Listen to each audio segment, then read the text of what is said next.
Working on the security cameras today. Made a bunch of progress. Got one of the cameras up there. We've got all the wires pulled through.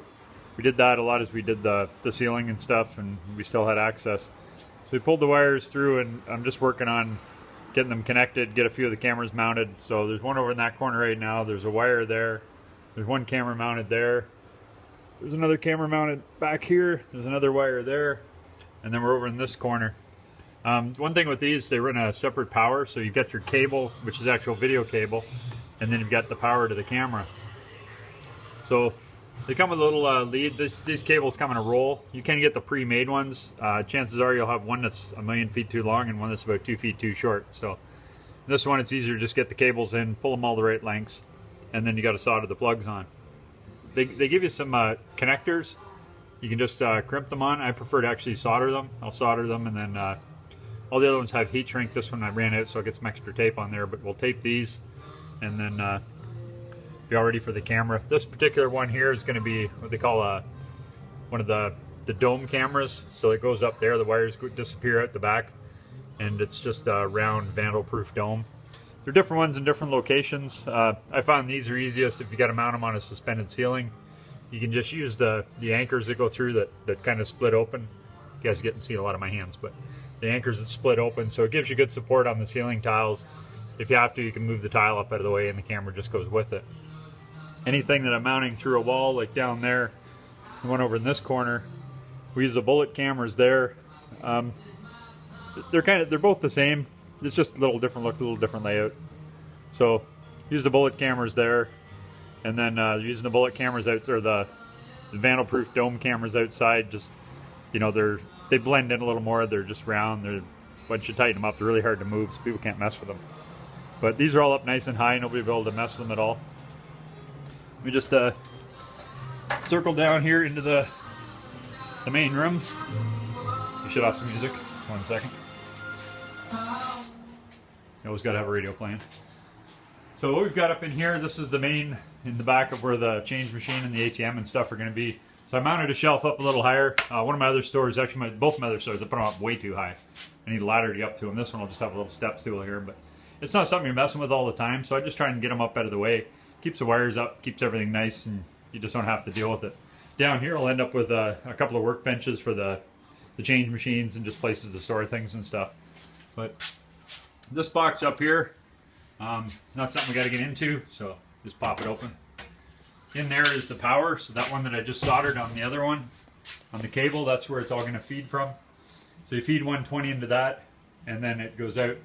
A lot of the other camera systems, they have like a little splitter. You plug it in, it's a little tiny converter, or an inverter, and then you have 4 just plugs that go out to the cameras. They're okay, but they're just limited by the power, and you get a lot of kind of dirty power through it. So this one gives a really good, solid power supply. It's set up for 16 or 18 outputs. So you wire the red and the blacks into there, and there's a 120 plug goes in. You shut the front of it. It's locked up, or you just put some screws in so you don't have to get into it again. You can open it up and shut the switch off, or just unplug it if you need to mess with the cameras. Not that it's 12 volts. You're not going to get hurt. So where they all came through, we just put some PVC pipe there so it gets a nice clean look through the ceiling. And then we split the cables.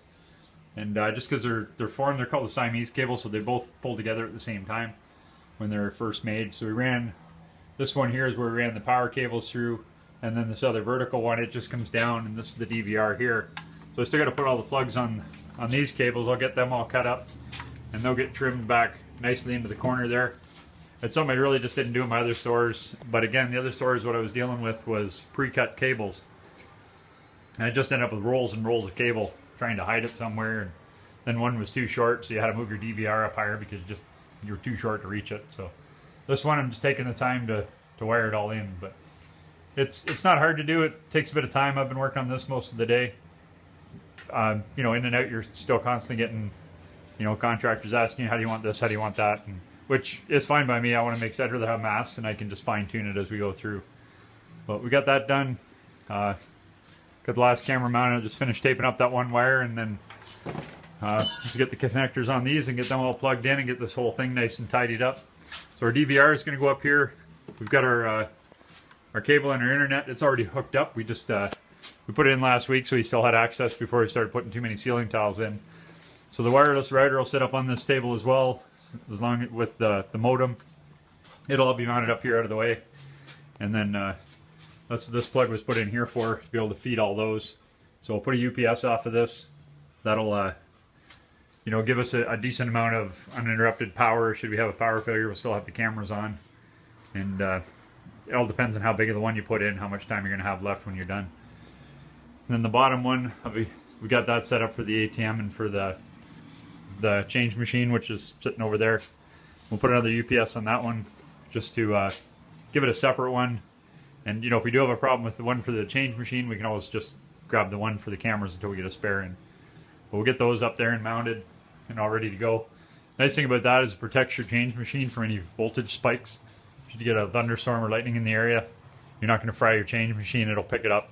It's not one of the little power strips. It's you can price them anywhere between, they start about $50 for a decent one and go up. I'll usually pay about 80 to 90 to get one that's going to give me a little bit more time. And you know, the more you push into it, the less battery time you have into it. So, but that's the camera system. That's what we're working on. Of course, all my cameras came from securitycameraking.com. If you want to go there, you can you know, check out all the stuff they got.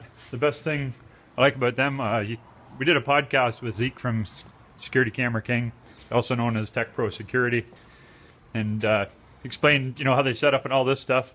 But the one nice thing, it's here somewhere, is I just sent him a layout of the store, and he looked at the store, and you know, we put down areas like down here where there's no cameras. We don't have to worry about cameras back in the utility rooms. Showed him where the restrooms were, and you know, just where any areas that I really wanted one. And then they did the layout on it, and I'm just following that layout. They gave us all enough cable to pull it all in, and all the plugs, connectors, everything else. It all came as one package.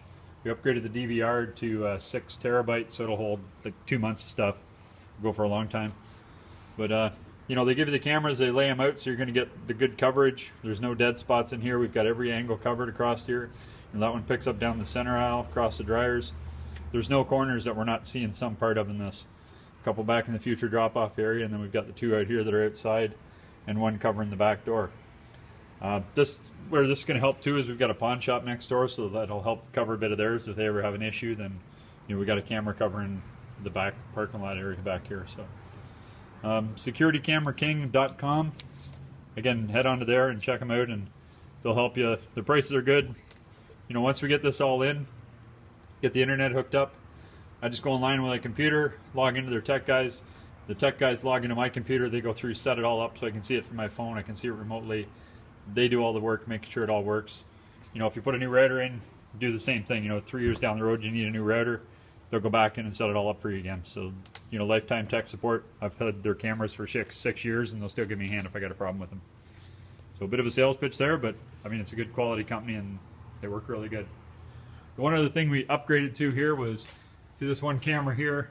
It's a lot bigger one. It's one I said, you know, if I want to really just spend some extra cash and put one good camera in, what would you suggest? And